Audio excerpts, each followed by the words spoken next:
Bismillahirrahmanirrahim.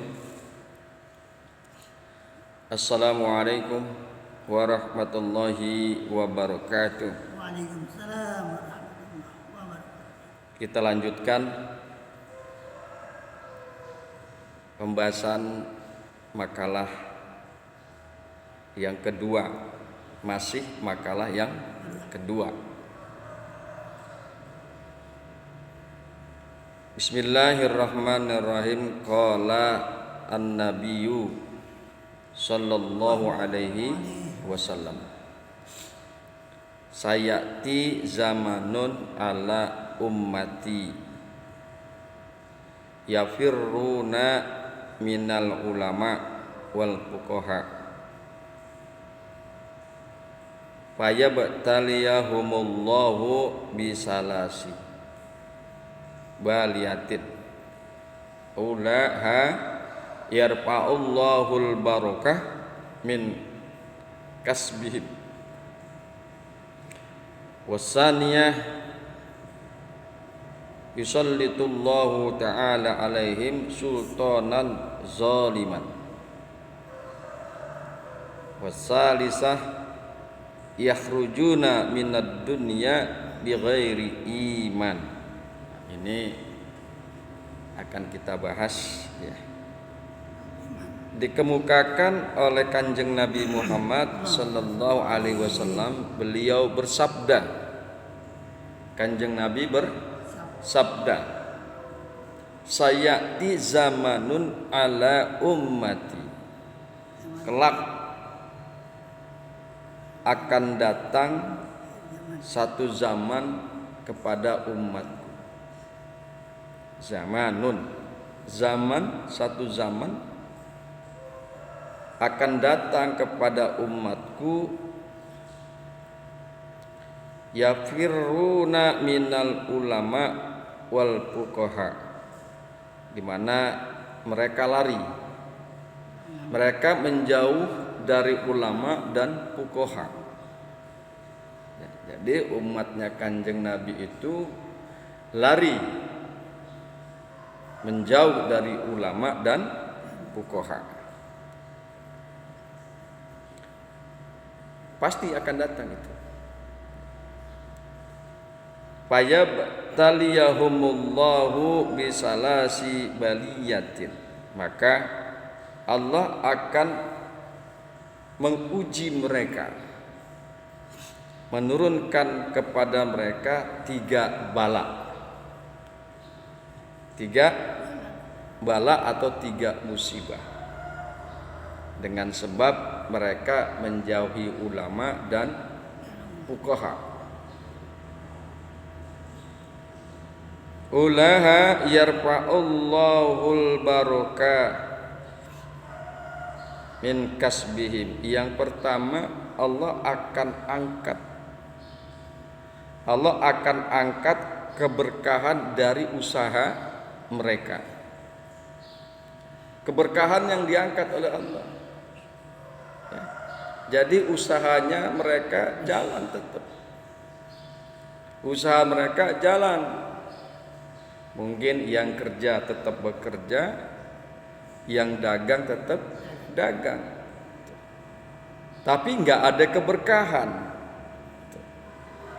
Itulah bala atau musibah yang pertama, bahwa Allah akan angkat keberkahan daripada usaha mereka. Wasaniyatu, dan yang kedua, yusallitullahu ta'ala alaihim sultanan zaliman. Yang kedua, Allah akan menjadikan raja, Allah akan menjadikan penguasa atas mereka sultanan zaliman, raja atau penguasa yang zalim. Raja atau penguasa yang zalim. Ini tampaknya kedua bala ini sudah cukup kita rasakan, Kalau saya pribadi sih kayaknya melihat seperti itu. Ya. Banyak sekali rekan-rekan kita, saudara-saudara kita kerja tapi kok kayaknya nggak tenang. Ya. Nggak bisa sholat, kayaknya diburu-buru waktu. Dapat gaji, dapat penghasilan. Tapi hatinya nggak tentram segala macam. Les hilang begitu aja. Nah itu artinya bahwa mengindikasikan bahwa kasabnya dia, usahanya dia itu tidak ada keberkahan. Banyak rekan-rekan ceritakan kepada kita, ya. Hilang tuh keberkahannya. Jadi kalau yang namanya rezeki itu, ya Kong ya, yang namanya rezeki itu bukan masalah banyak atau sedikit, yang penting berkah. Dikit juga. Banyak percuma kalau nggak berkah, ya. Nggak manfaat. Sedikit nggak apa-apa, tapi berkah. Kita hidup tentrem, anak bini tentrem, nggak ada gejolak yang negatif bisa. Kan gitu. Kita bisa ibadah. Syukur-syukur udah banyak berkah. Udah banyak rezekinya, usahanya maju, kerjanya lancar, gajinya meningkat, tapi berkah. Itu alhamdulillah. Jadi kalau kita perhatikan kayaknya yang pertama udah datang nih. Sudah datang. Walaupun tidak menyeluruh mengenai kepada umatnya Kanjeng Nabi Muhammad sallallahu alaihi wasallam. Wasaniyatu, dan yang kedua bahwa Allah akan menjadikan penguasa, Allah yang maha tinggi akan menjadikan raja atau penguasa atas mereka, atas umatnya Kanjeng Nabi Muhammad. Allah akan jadikan raja yang zalim, penguasa yang zalim. Kita juga udah bisa merasakan, coba. Yang benar disalahkan, yang salah dibenarkan. Kan gitu. Iya kan Kong? Iya. Yang benar di penjara, yang salah bebas berkeliaran di luar penjara. Itu zalim namanya. Ya. Tidak ada kedamaian, tidak ada ketentraman di tengah-tengah masyarakat negara tersebut. Itu mengindikasikan bahwa orang atau penguasa tersebut adalah zalim. Jadi kalau ada demo di mana-mana segala macam itu mengindikasikan bahwa terjadi ketidakberesan di dalam negara. Gitu.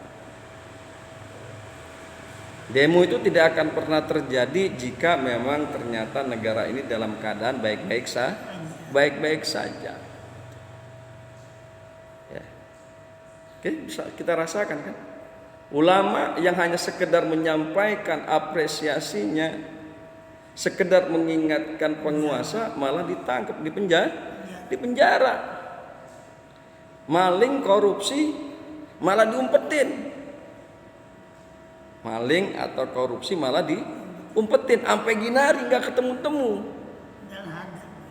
Bohong kalau seandainya negara itu nggak tahu di mana itu maling berada, di mana itu koruptor berada. Nah ini sekali lagi bahwa ini mengindikasikan kita berada pada kekuasaan dan penguasa yang zalim. Kemudian yang ketiga, bala yang ketiga atau musibah yang ketiga, yakhrujuna minad dunya bighairi iman, bahwa mereka akan keluar dari dunia dengan tanpa iman, mati tanpa iman. Mati tanpa iman. Kalau udah mati tanpa iman, ya nggak bakalan berkumpul bersama para nabi, siddiqin, syuhada dan orang saleh, nggak akan berkumpul. Nah, orang yang mati keluar dari dunia dengan tanpa iman berarti dia masuk ke dalam neraka. Nah, bala ini terjadi sebab manusia atau umat manusia meninggalkan ulama, lari menjauhkan dari ulama dan fuqaha. Ada juga yang memberikan narasi bahwa dia sih dekat sama ulama, dia dekat sama fuqaha, tapi ilmunya nggak diterapkan oleh mereka,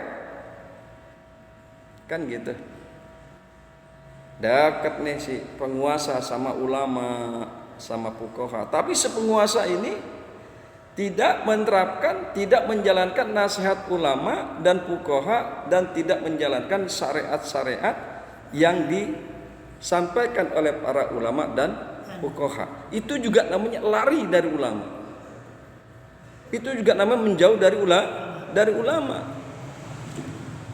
Jadi sekali lagi, yang namanya lari dari ulama, yang namanya menjauh dari ulama, bukan dia menjauh ke tempat yang jauh, bukan misalnya ke luar negeri, bukan juga, atau pindah dari satu negara ke negara, bukan juga. Dia berdomisili dekat dengan ulama pada satu wilayah, tapi dia kagak mau menggunakan ketentuan-ketentuan yang disampaikan oleh para ulama dan fuqaha. Nah, itu juga namanya lari menjauh dari ulama. Kan gitu ya kok. Iya, banyak.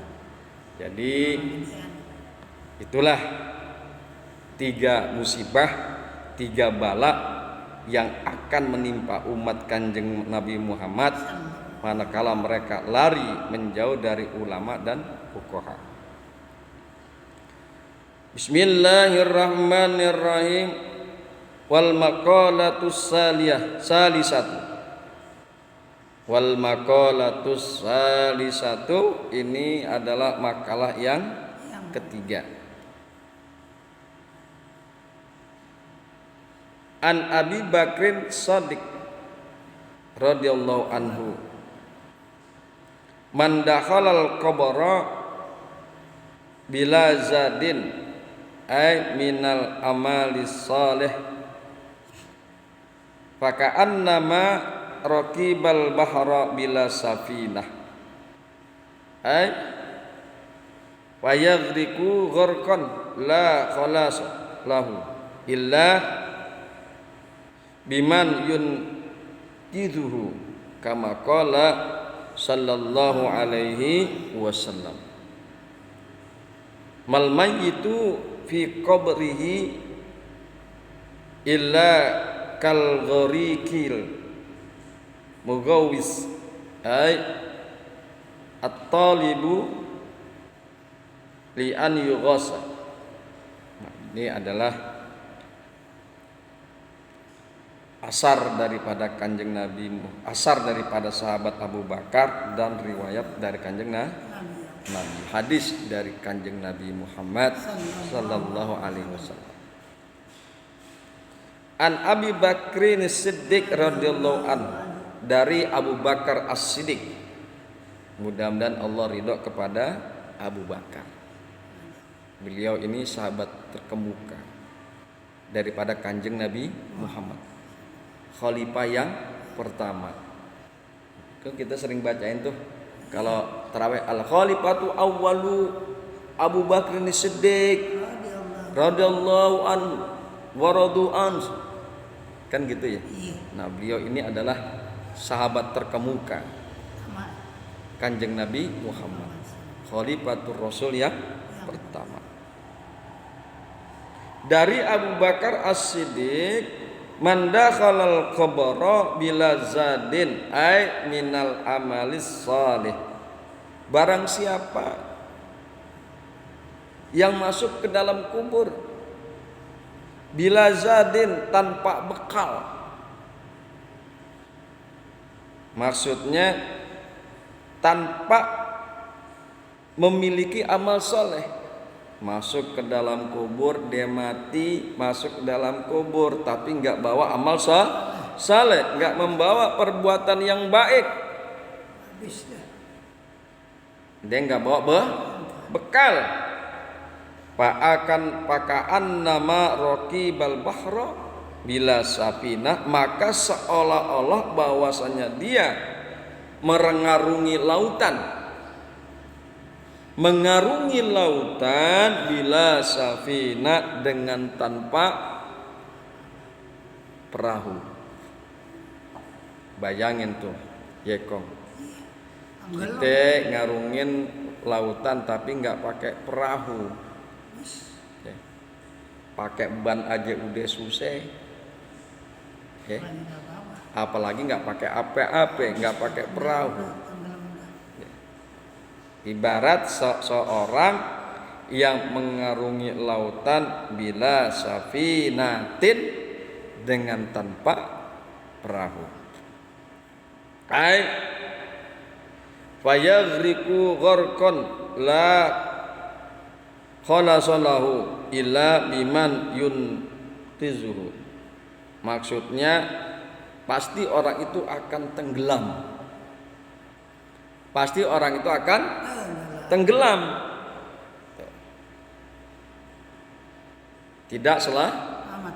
Tidak selamat bagi orang tersebut, yaitu orang yang mengarungi lautan dengan tanpa perahu, pasti orang itu tidak selamat. Pasti orang itu tenggelam dan tidak selamat. Illa biman yunqizuhu, kecuali dengan orang yang menyelamatkannya. Kecuali dengan orang yang menyelamatkannya. Kama qala sallallahu alaihi wasallam, sebagaimana telah bersabda Nabi sallallahu alaihi wasallam, mal mayyitu fil qabrihi, tidaklah si mayit di dalam kuburnya ila kal ghariqil mughawis, kecuali seperti orang yang tenggelam minta tolong. Ai at-talibi li anna yughas, dia mencari agar ia ditolong. Minta tolong dia dikubur. Minta tolong. Kan gitu ya. Kalau memang dalam kondisi di lautan mah kita nolongin bisa, kirim aja perahu. Oh, di sana tuh ada yang tenggelam, kirim perahu. Kalau dia dikubur, ya masa ilok kirim perahu ke dalam kubur. Nah, ini adalah perumpamaan saja bahwa orang yang mati tanpa bekal amal soleh seperti orang yang mengarungi lautan dengan tanpa perahu. Nah, itu gambaran betapa dia akan binasa, tenggelam dan binasa. Lantas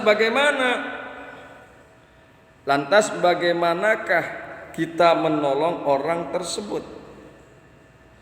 Ya, kita menolong orang tersebut tentunya dengan doa. Kayaknya tuh kita mau habis sholat ke orang tua kita udah kagak ada, emak bapak kita udah nggak ada, kakek nenek kita udah nggak ada, orang-orang yang kita cintai udah nggak ada lagi di dunia. Kirimin doa,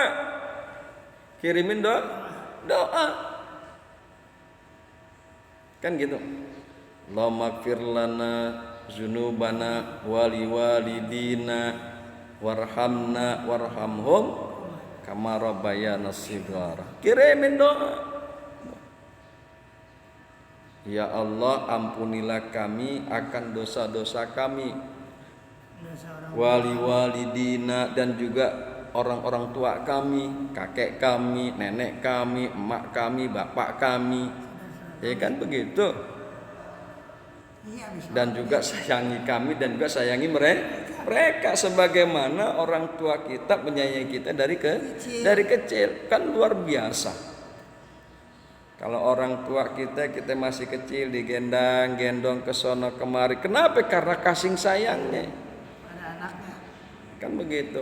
Jangan sampai anaknya lecet jatuh, jangan sampai anaknya makan keselak. Diusahakan tuh, nggak mau orang tua kita itu anaknya celaka. Kenapa? Karena saking sayang yang sangat luar biasa. Kita mohon pada Allah, ya Allah sayangilah kami dan juga sayangilah kedua orang tua kami dengan kasih sayang yang sangat luar biasa. Doain orang tua yang udah kagak ada. Doain orang tua yang udah nggak ada. Karena apa? Itulah yang akan menyelamatkan, yang akan menolong orang tua kita di alam kubur.